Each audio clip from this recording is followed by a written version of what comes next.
if you're going to take care of other people, you need to take care of yourself. And my wife is a nutrition, I call her an expert. She says, oh no, I'm not an expert. I think she's an expert. She's a terrific with something called metabolic health. She's going to explain that to you. Please give a round of applause to my wife, Rene Caruso. It's going to come up right now. Renee often does keynotes on her own or breakouts on her own, and we thought it'd be fun to double team you today and see what's happening. Tell everybody what metabolic health is, please. So metabolic health is basically looking at how are your cells in your body communicating. It's a fancy term in medicine that is about how your body is working to partition its energy resources effectively or non-effectively. And when you talk about metabolic health, the easy one is, nutrition and what we eat, but you actually approach it with like a three-prong plan, and only one of those is food. Tell us about this unique approach. So when I'm working with leaders and organizations, what we're looking at is if we expect our employees and our managers and our students to work hard to achieve the goals that they need to achieve and that we want to help them achieve, you need to be able to fuel yourself. And a lot of times, and I fell victim to this too in my career, I got so wrapped up in work and the stuff that I need to do that the self-care element was something that I'll get back to it. And unfortunately, that is something that's very detrimental, and it has a cumulative effect on not just the quality of our life, the quality of our days, but actually the potential length of our life. So when I'm working to help people improve things, it's just the basics, and these basics matter. Sleep, number one, sleep. Dr. Matthew Walker, who is the #1 doctor in the world in terms of sleep science and research, 7 to 9 hours of sleep, minimum. And some people will say, well, I can get by on 5 or 6. You can get by, but it doesn't mean you're functioning optimally. The body has an entire process it needs to go through during sleep that's about rebuilding, rejuvenation, and repair. And if you're not getting a minimum of 7 hours of sleep a night, you're simply not optimal. And the cumulative effect, also what we're starting to find out, are things like cardiovascular disease, increased risk of cancer, and multiple forms of dementia. These are all linked to sleep because they're also linked to metabolic. The second area is exercise and movement. We need to move. We are beings that are designed to move. It is so easy to get stuck in on the computer and just start working on a spreadsheet or some report that you need to work on. But if you've been sitting at your desk for 90 minutes, you need to get up. You need to walk. Go to the bathroom and do air squats in the stall. And then get something, a coffee or water or something to bring back to your desk. But get up and move. Even if you have to set a timer on your phone, do it. We need our blood to flow because this is how we oxygenate our system. And if you're not exercising, if you're not going to the gym, find one day a week that you dedicate, start with 20 minutes, just 20 minutes, and do something that is body weight bearing. So whether it's jumping jacks, whether it's more air squats, whether it's push-ups, but something that starts to work on your muscle structure, because the more muscle you have from a structural standpoint, the more mitochondria you have, which is more oxygen for your body, because that's how our stuff circulates. And here's what's so interesting about exercise and sleep. They're free. They don't cost you anything. You don't have to go to a gym. All you need to do is start doing them. And don't do the mistake that a lot of people make. January's coming, I'm going to start going to the gym 5 days a week. The amount of people that start going to the gym in January and are done by February is like 70%. Because it's not realistic. Pick a day. If you're not exercising at all, pick a day. And do that consistently for a month. Then go to 2 days, then maybe 3 days, and make it a habit. And then the third thing is nutrition. And I think this is probably the most confusing aspect, and that is because we don't really know what food is anymore. The majority of what's in the grocery store is not food. Food is on the perimeter of the store. It goes bad. It has a shelf life. It's not in pretty cellophane. And it has very few ingredients. Those are the nutrients that are the building blocks that we need for our entire body's health and wellness. And it's how our body is going to take those raw materials and convert them into energy, which is what food is supposed to be. So those are the three basic things. And again, the first two are free. Do you mind if I ask a couple of questions on behalf of the studio audience? The first one you mentioned was sleep. It occurs to me that a lot of people know that maybe we should get 7 to 9 hours sleep, but a lot of us, we go to bed, but we don't go to sleep. So raise your hand if that might be true for you. You have trouble going to sleep, or maybe there's something else going on in the bedroom like TV or phone, music, very common.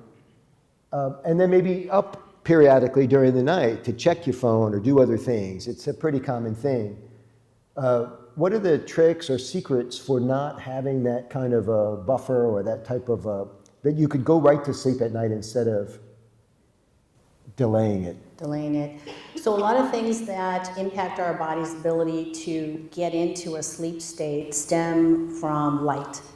And it's not just the light from your devices or the TV, it's the light that we have in our home.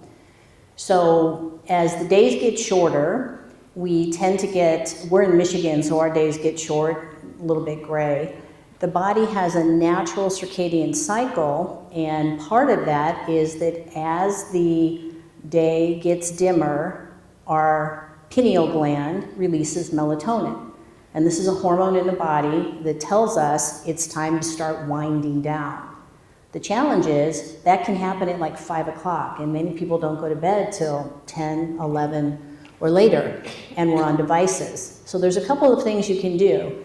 If you can get your pair of blue blockers, these are really easy to get, they're on Amazon, they're not expensive. What are eyeglasses? They're eyeglasses, and they can filter some of the blue light that is very stimulating to the pineal gland. Now, if you're still scrolling, we watch movies with our blue blockers on because we're trying to wind down. But there's still a buffer because of all this information that's coming in that's keeping the brain active. So lowering the temperature in your home is really a key piece. The body sleeps better when the temperature is lower. How low? 62 to 64. What? Yeah, the ambient temperature. The body just sleeps better when it's at a lower temperature because it has to get into a repair cycle in sleep. But it's the stimulatory effects that we need to cut back on, like reading. If I read a book, I'm out like that. But if I'm looking at the phone, forget it. You're still going to be awake because it's firing all sorts of things. Well, plus phone is you're looking at a book, you're just looking at the words. Phone is scrolling. This is a physical activity, right? Yes. So we're keeping the brain active by doing that versus just reading. And here's another thing. If you keep your phone in your room, my phone is in our room because I use it as an alarm clock in the morning, but it is turned face down on the floor, all notifications off. If you get up in the middle of the night to pee, for example, do not look at the clock. Do not look at your phone. What good is that information? It's getting the brain active again, and the only thing you want to do is lay your head down and get right back to sleep. That's the goal for sleep. Let's go to food, one of the other three. We have some young people here today, and there's a term you talk about just that we can touch on for the young people here. It's called the accumulative effect of food.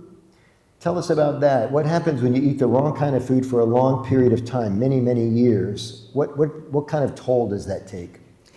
So, and whether you're young or old, it doesn't really matter. Let's break that down because there's we're wrapped up in the emotion around food because food is emotion. It's family, it's celebration, it's birthday, Thanksgiving's coming up. It's all these things that we gather and partake, and we don't want to lose any of that.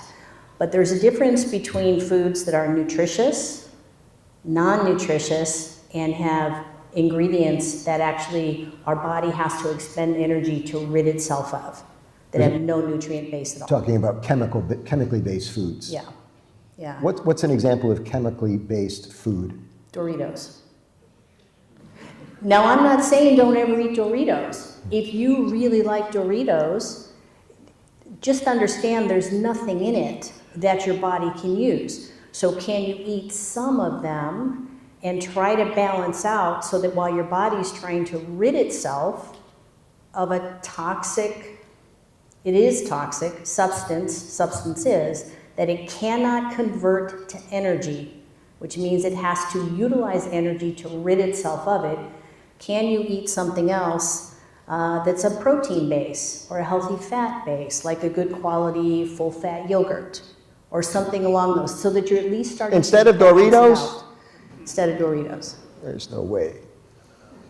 So to simplify it, I think most of us know there are nutrient-dense foods, non-essential nutrients, and non-nutrients. Not good or bad, not right or wrong. And the best way to start navigating your days is to try to put as much nutrient-dense foods in your body so that your body can convert them to energy. And when you eat things that are not, Yep. try to balance those out with some level of nutrients. Thank you.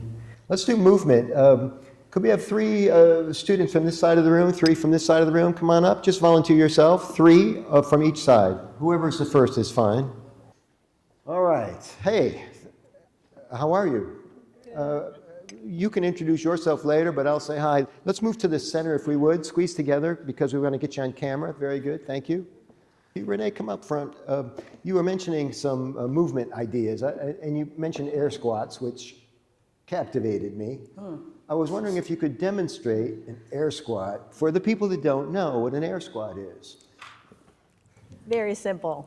So I'll hold it if you want. it's very simple, and don't do something that's going to hurt your knees. I happen to have heels on right now, so I'm going to modify a little bit. But the idea is, these are the muscles that pump blood. So what we want to do, especially if we've been sitting for a period of time, is really start to get the blood back up in our body. And it's very simple. Go down like you were sitting in a chair. And if that's hard for you, sit in a chair. Go down to a chair and come back up. But what you're trying to do is push off from your heels so that we can get the blood pumping. And it's that simple. And you get up from your desk after sitting an hour and a half or 2 hours, walk to the bathroom and do some quick air squats. It's going to raise your blood pressure a little bit in a good way, but it's going to start circulating. It's very quick. This part of the body, the glutes, are the largest muscle in the body, correct? No, they're the most powerful. Oh, what's the largest? I don't know. Quads and hamstrings, depending on how you're developed, but your glutes aren't necessarily the largest. It wasn't a question. I think they're the largest. Okay. Yeah. Don't write any of this down because we're not really sure what we're talking about. Certainly the larger of the muscles. And so what Renee is saying is that when you press them into service, you're oxygenating a good portion of your body. And I wanted to have the students up to help us demonstrate. Ready? Don't hurt yourself now. All right. Here we go. Legs shoulder length apart. Put your hands in front for balance. And back on your heels. And then we're down. Keep And your you're just heels like down. sitting down. Down. That's it. Yeah. And then come back up. Slowly. But then once you've Down. got the movement, A little easier for some of us than others. is you want to speed it up because the goal is to get some movement back Okay, in. speed it up. Arms work. We're And doing air squats in 2 languages, everyone. So often when Michael and I are at conferences, and often at conferences we're sitting for hours at a time, the key is get up, move, and do it in the bathroom. I do that often, is I'll just get up, walk the hall if you can when you're going out on a break. Before you pick up your pastry and your Coke or your juice, maybe take a walk to the restroom, do a few squats, get the blood pumping, and then come back. and grab one of those. Terrific. I have one I want to contribute. Do you have time? Yeah, you got nothing going on. You're not going back to school, are you? Okay, this is for balance. Balance is important. Would you agree? So the balance is just it's a thing like this. But not everybody can do this, so... Are they doing it? No. Come on, kids. Renee, make them do it. But if you have knee issues and you haven't done something like this for a while, don't just randomly start and then fall over. Find a chair, get your leg up behind you, right? It's very easy to start to incorporate some things in your day that can start to improve how you feel throughout the day. Are they doing it yet? Yes. Oh, good. I can't turn around because I'll fall. Well done. How about a round of applause for the young folk? Thank you. Thank you. You may grab a seat. Thank you very much.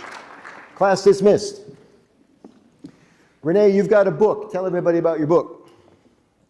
My book is called Thrive in 5, and we're going to have books available for anyone who's interested in purchasing during the break and then afterwards today. And the book is very thin on purpose because I think people overcomplicate the steps you need to take to start to make shifts in your health and wellness.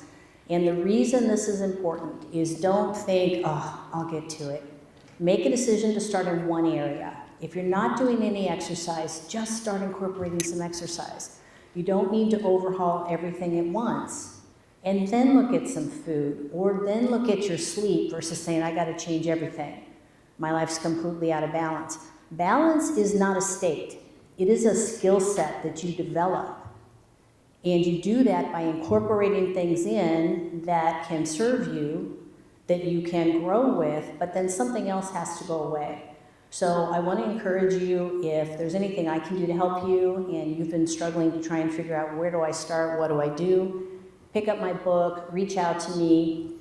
I think my contact information is going to be shown in a little bit. Rob's got a QR code maybe for Renee. And so Renee, she does coaching for people, and she'll do is it a free consult? Yeah. Free consult for everybody here today. How's that? So use the QR code to hook that up. And yes? There's also a holiday guide. If you give me your email and your name, what you're going to get in exchange for this is a holiday, navigating the holidays, and a recipe guide. So it's a couple of pages of how you can implement some very specific strategies for the holidays around food, sleep, and movement that are just help you kind of preempt some of the things that tend to happen with holidays, which is overindulgence in a lot of areas. So reach out to me if I can help you. I'm easy to find online, and I have a free Facebook group with all sorts of recipes and other tips as well. Thank you so much. Rene Caruso, everybody.